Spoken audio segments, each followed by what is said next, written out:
네, 오늘은 회사란 무엇인가 세 번째 시간입니다. 오늘은 회사에서 누가 일하는지에 대해서 좀 얘기해 볼게요. 앞선 두 이야기에서 말씀드렸다시피 회사는 어떤 사람, 어떤 조직이냐, 고객의 문제 해결을 위한 일을 하는 사람들이 모인 곳이라고 제가 말씀드렸습니다. 그거에서 가장 중요한 전제는 돈과 사람과 땅을 구해서. 근데 오늘은 그 중에서 좀 사람에 대해서 얘기해 볼 거예요.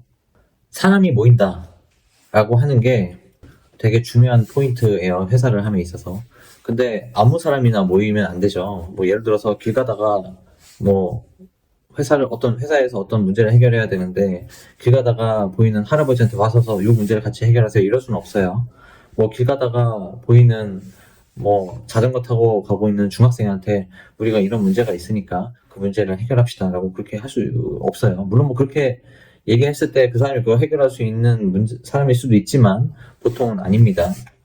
그래서 어떤 사람이 모여야 되냐? 그 문제를 해결하는데 도움이 되는 사람이 모여야 돼요. 되게 중요한 포인트입니다. 근데 이거는 이제 저희가 되게 좀 어떻게 보면 좀 너무 어렵게 정의를 한 거고 실질적으로는 생업을 해결하기 위해서, 그러니까 먹고 살기 위해서 자신의 기술과 시간을 파는 사람 중에서 우리 문제를 해결하는데 도움되는 사람이 모이는 겁니다.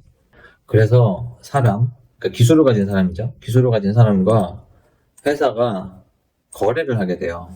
뭐를 두고 거래를 하느냐? 사람은 내 기술과 시간을 팔게요 라고 해서 회사에게 제안을 하고, 회사는 그 기술과 시간을 주면 돈으로 보상할게요 라고 해서 제안을 사람에게 하게 됩니다. 그래서 이게 맞으면 이제 거래가 성사가 돼서 고용이라는 게 이루어지는 건데, 근데 이걸 하기 위해서 서로 좀 확인을 해봐야 되잖아요. 그래서 회사가 물어봅니다. 사람에게. 우리가 해결하고자 하는 문제에 공감을 하나요? 이거 되게 중요한 부분이에요. 예를 들어서 배를 만드는 일을 하는 사람들인데, 배 만드는 일에 공감을 못하고 나는 오로지 여기 와가지고 김치만 담글게요. 이러면 안 되거든요. 그래서 우리가 해결하는 문제에 공감을 하느냐 되게 중요한 부분이고, 그 다음에 우리가 시키는 일을 당신의 기술로 잘 할 수 있어요 라는 부분. 그러니까 우리가 아까 전화에서 제가 말씀드렸듯이 회사에 수많은 일이 있는데 그 일을 해결하기 위한 당신의 노하우가 잘 갖춰져 있느냐. 예를 들어서 내가 노트북을 설계를 해야 되는데 노트북 설계하는 그 기술을 가진 사람이 정말 잘 가지고 있느냐.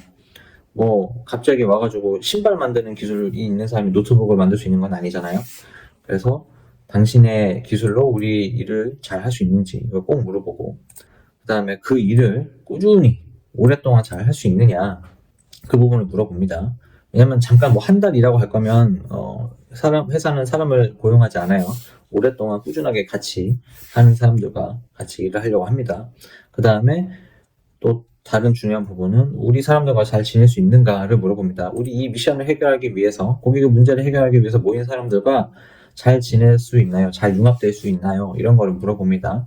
보통 회사에 면접을 보러 가서 회사에 면접을 보러 가면 회사가 하는 질문의 대부분은 이거를 다른 방식으로 표현한 질문들이에요. 그래서 이런 것들 회사가 직원들에게 물어보는 고용할 사람을 검증하는 가장 핵심적인 내용 질문들입니다. 그러면 이제 사람이 물어봅니다. 정말 이 회사에 모이는 사람들이 그 문제를 해결할 수 있나요? 내 기술이 정말 필요한 게 맞나요? 이런 것들을 물어보는데 사실 이런 것보다도 현실적으로는 그렇죠.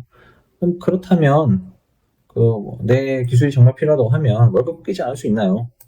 이런 안정성이죠. 이런 걸 되게 많이 사람은 회사에게 물어볼 수 있고, 그래서 그렇다고 했을 때 거래가 성사가 됩니다.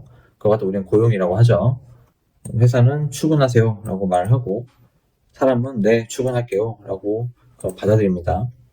그래서 그 사람을 고용하는 회사의 생각은 이래요. 저 사람의 기술이면 우리가 하려는 문제 해결에 오랫동안 도움이 될 것이다. 그냥 잠깐 도움이 되는 게 아니라 우리가 이 일을 오랫동안 해결을 해 나갈 거니까, 이 문제를 오랫동안 해결해 나갈 거니까 그거를 오랫동안 도움이 될 것이다. 이 부분이 되게 중요한 부분이에요. 플러스 그렇게 하기 위해서 지금 있는 우리 사람들과 잘 협력할 것이다. 말싸움 피우고 융합이 안 되면 안 되잖아요. 갑자기 뭐 조금만 뭐 화나면은 막 소리 지르고 막 그 다른 사람들하고 싸우려고 하고 이런 사람들하고는 회사에서 잘 일할 수 없어요. 그래서 우리 사람들과 잘 협력할 것이다 라는 게 전제고, 그러면 이제 사람의 생각은 이렇죠. 내가 가진 능력을 저 회사에 주면 회사가 해결하려는 문제, 그리고 회사의 문제가 해결될 것이다 라는 생각을 하게 되는데, 플러스 중요하게 월급이 안 밀리고 라는 생각을 하게 됩니다. 그래서 우리가 앞에서 말씀드렸던 그 생각을 정리하면, 회사에선 누가 일하느냐, 기술을 가진 사람, 기술 또는 기술과 지식을 가진 사람, 그 다음에 시간을 가진 사람, 그리고 협력할 수 있는 사람, 회사의 지시를 잘 따를 수 있는 사람이 필요해요. 기술과 지식을 가진 사람이라고 하면, 뭐 예를 들어서 뭐 어떤 그 하드웨어를 설계할 수 있는 사람, 예를 들어서 뭐 자동차를 설계한다든지 웹사이트를 만들 수 있다든지 그런 기술과 지식을 가진 사람, 아니면은 뭐 건설회사에서 벽돌을 쌓을 수 있다든지, 아니면은 포크레인으로 뭐 땅을 평평하게 만들 수 있다든지, 이런 기술을 가진 사람들 다 중요한 일입니다. 그 다음에 시간을 가진 사람이 필요해요. 시간을 가졌다 하면 무슨 뜻이냐, 이 회사에 이 사람이 가진 시간을 투여를 해야 되는데, 예를 들자면 집에서 돌아가시기 직전에 노모를 돌보는 사람은 시간을 가지지 못한 사람이죠. 회사에 투여할 시간을 가지지 못한 사람입니다. 예를 들어서 막 아이를 낳은 엄마 같은 경우에는 아이를 돌봐야 되죠. 회사에 투여할 시간이 없습니다. 그런 분들은 지금 당장 해야 되는 일을 해결해야 되는 사람들이니까, 그런 사람들 말고 자신의 그 여분의 시간을 회사에 투여할 수 있는 사람, 그 다음에 협력할 수 있는 사람, 다른 사람들과 이 문제 해결을 위해서 잘 협력할 수 있는 사람이 되게 중요하고, 그 다음에 마지막으로 회사의 지시를 잘 따를 수 있는 사람, 이 부분도 되게 중요합니다. 뭐 예를 들어서 입사를 했는데, 회사에서는 뭐 예를 들어서 열쇠를 설계하라고 했는데 갑자기 열쇠 고리를 설계하고 있으면 안 되잖아요. 그래서 회사의 지시를 잘 따를 수 있는 사람, 그래서 요 네 가지가 다 충족이 된 사람들이 회사에서 일을 하게 됩니다. 그래서 오늘의 결론, 회사는 기술과 시간을 가진 사람이 필요하다. 그래서 회사는 기술과 시간을 가진 사람과 고용이라는 거래를 한다. 그래서 그 회사에는 기술과 시간과 협동심, 그 다음에 회사의 지시를 수행할 수 있는 그 수행력을 가진 사람이 고용된다. 그게 회사에서 일하는 사람입니다. 끝.